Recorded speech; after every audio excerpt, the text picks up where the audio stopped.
Welcome back to Nothing But Nets. Some news going down for the Brooklyn Nets. Ziaire Williams is now a Brooklyn Net, along with a 2030 second round pick. I'm going to bring in Nate to help break down the details of the trade. Nate is obviously an expert analyst on this. Nate, first off, welcome and your initial reactions on the trade. Appreciate you always having me, Gary. I love talking hoops with you. Yeah, you're actually the one that broke the news to me in Discord, and I had to double check it on Twitter. I think the Nets are also receiving a draft pick.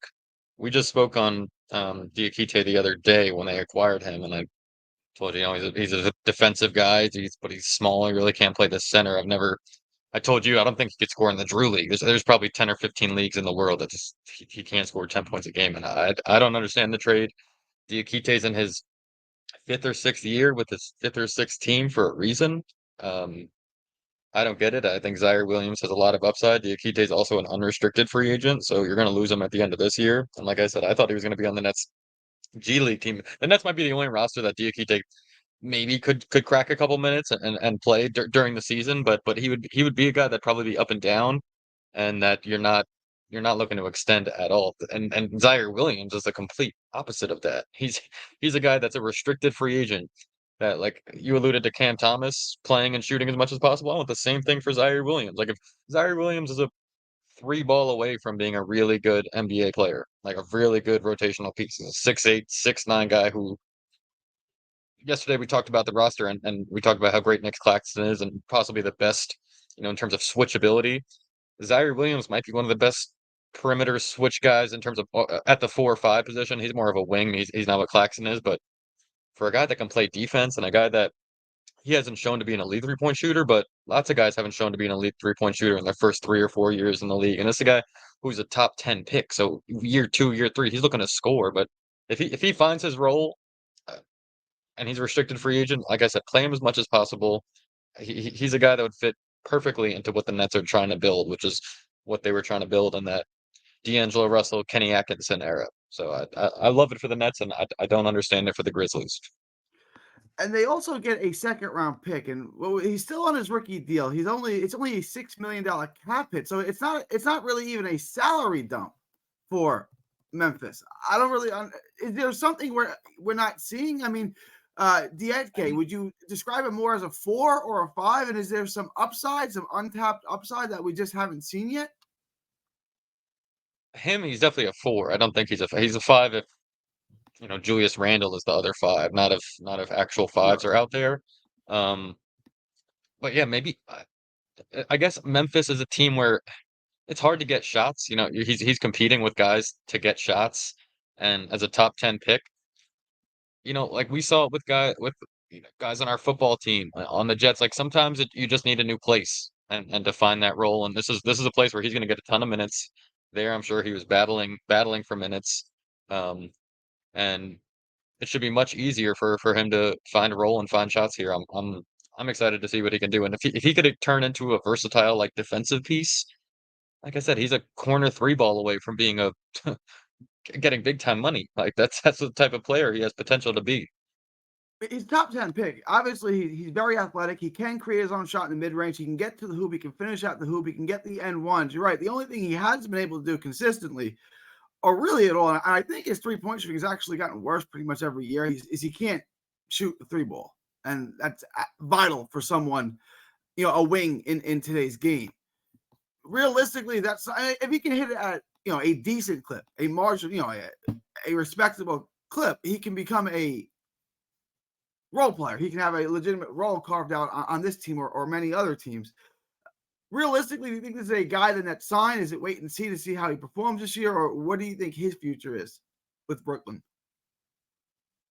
Oh, like I said, he should be featured. You brought up his 3-point stats, which made me look at the numbers. His first year, obviously, you said he's a top 10 pick. He started 31 games his first year. His second year, he maybe might have dealt with some injuries. I don't know all of his details. He played in 37 games. He only started 4, and his minutes dropped from 22 minutes as a rookie to 16 in his second year. So, and his 3 points attempts dropped to 2.6, and so I don't. I don't look too much into his 3-point shooting. Say, oh, he's a worse 3-point shooter. I like to look at the situation, and the guy that went from a starting as a top 10 pick is going to have a lot more confidence than Well, than a I'm guy in just his saying second year who. he's not a good 3-point shooter is what I was getting at. Yeah, and Sure, he's not a good 3-point shooters, but there are a lot of guys that aren't good 3-point shooters that find their way into rotations.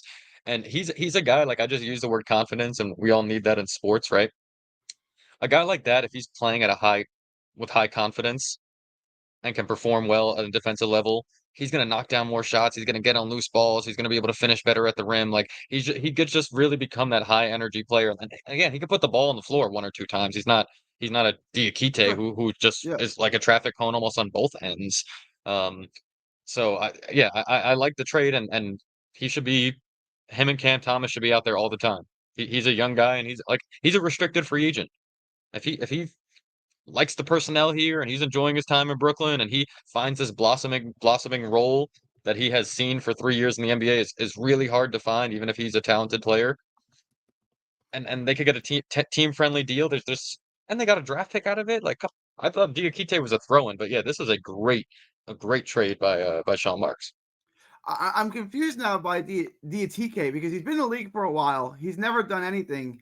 I thought it was a throw into it's just a salary match type of deal, but apparently maybe someone values him. Or we talked about. Well, I want to ask you this first. Right now, we both agree that Dorian Finney-Smith for sure, and hopefully Cam Johnson will find their way out of Brooklyn this season. With the way Jalen Wilson played in the summer, and now Ziaire, could that potentially be your 3-4? Jalen 6'7", but physical. Zaire's a little taller. Could you match those guys? Could that be at least for this season, in an experimental season where you're just trying to see what sticks to the wall here? Could that potentially be your starting 3-4? Is Ziaire and Jalen Wilson? Potentially, yes. And those are two names to really be excited about. Like, if you're a Nets fan, you would want that to be your 3-4 going forward. Like, to get the Cam Johnson contract out of here.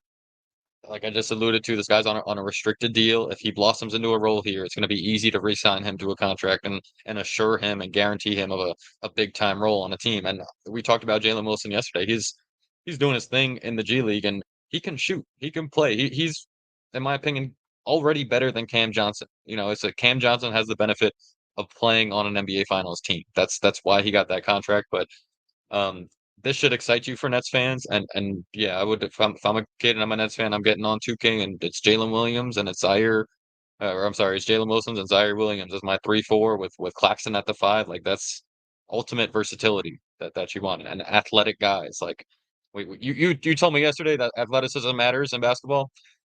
Today I'll agree with you. I didn't in the Halliburton debate. Today, it's fun to have an athletic team that can run up and down the court, and if you're not going to have a guy full of scores like we talked about with Rutgers and what Steve Peichel built.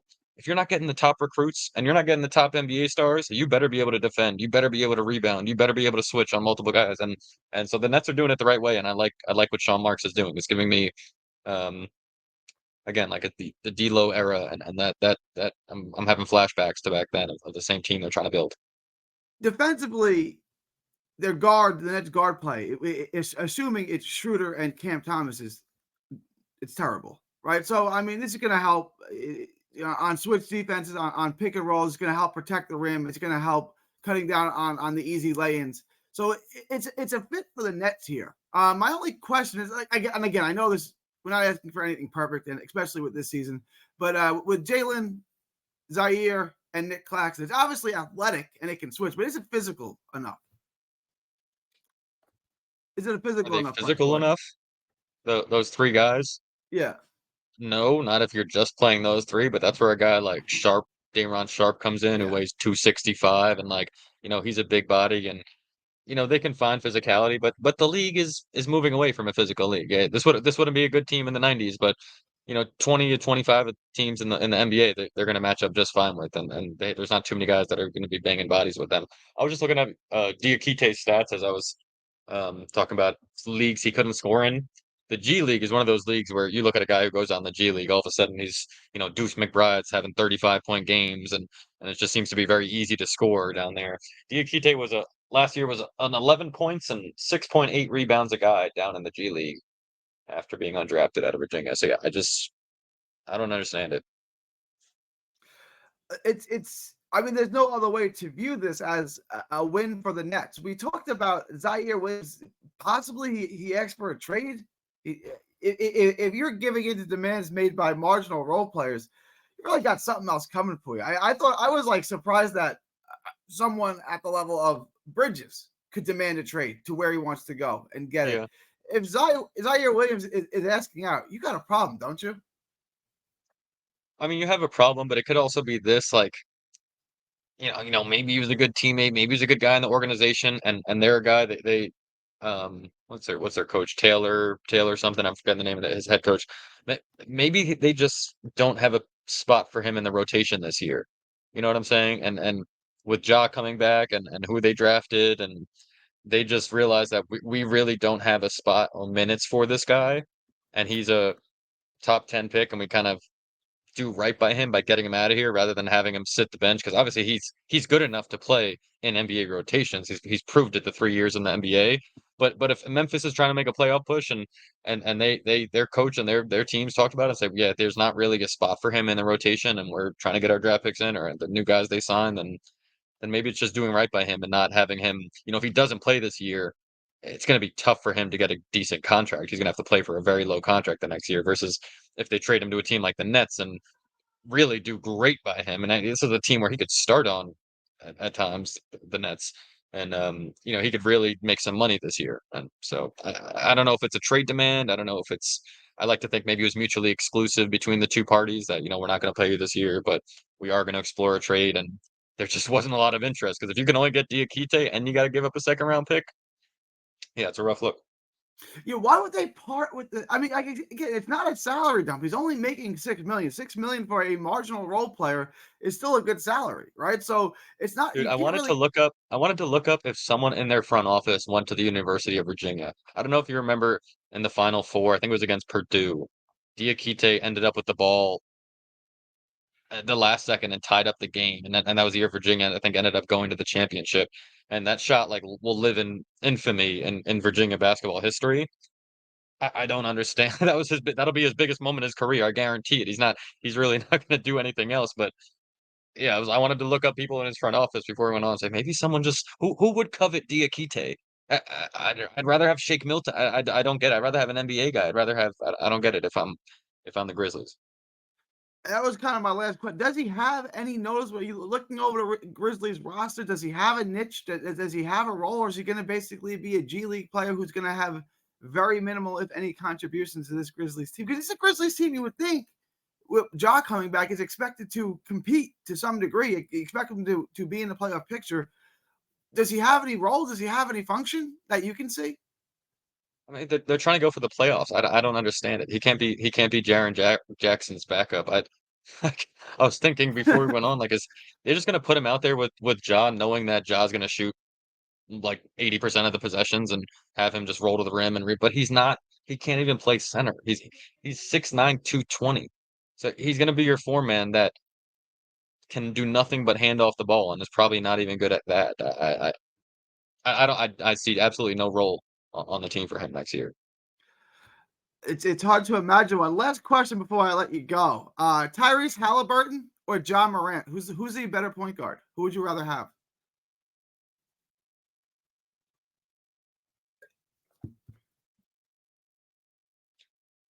That's they're right there. They're right there for me, both of them. Both of them. Okay, and then obviously That's a really good comparison.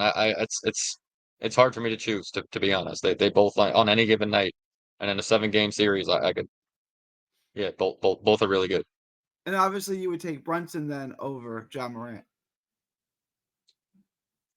Yeah, it's like I said, I 12 would months too. So I'm ago. not. It's 12 months close to ago, me, it's but I would no take though. John. I mean, 12 I would months take ago, it's Brunson. no. That's why in our Halliburton debate, it's what Brunson did this year was so eye-opening to the whole league, and it wasn't Jeremy Lin over 82 games. It wasn't, oh, Yeah, he's just walked into like the whole league knows this guy is that good. So it was, and we all saw it with our eyes. Um, where Ja, it's like, if Ja turns out to have a Jalen Brunson type mid-range game this year, that'll change everything. But what we've seen from Ja is really, he is what he is, and which is yeah. an amazing player. not to get off, but Brunson has a much more polished, much more complete mid-range game.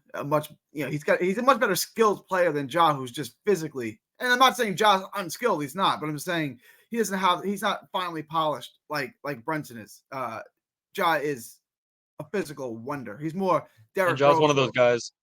Because of Russell. that, when he loses his athleticism, John Moran is going to lose a lot of his game. When Jalen Brunson will be playing this way when he's 55 years old at the YMCA, still be getting buckets. Like his game translates when he does lose a step, so to speak, or lose that first step. John Moran kind of needs that explosiveness and speed to his game. So John definitely, I think his prime will be much shorter than Jalen Brunson's.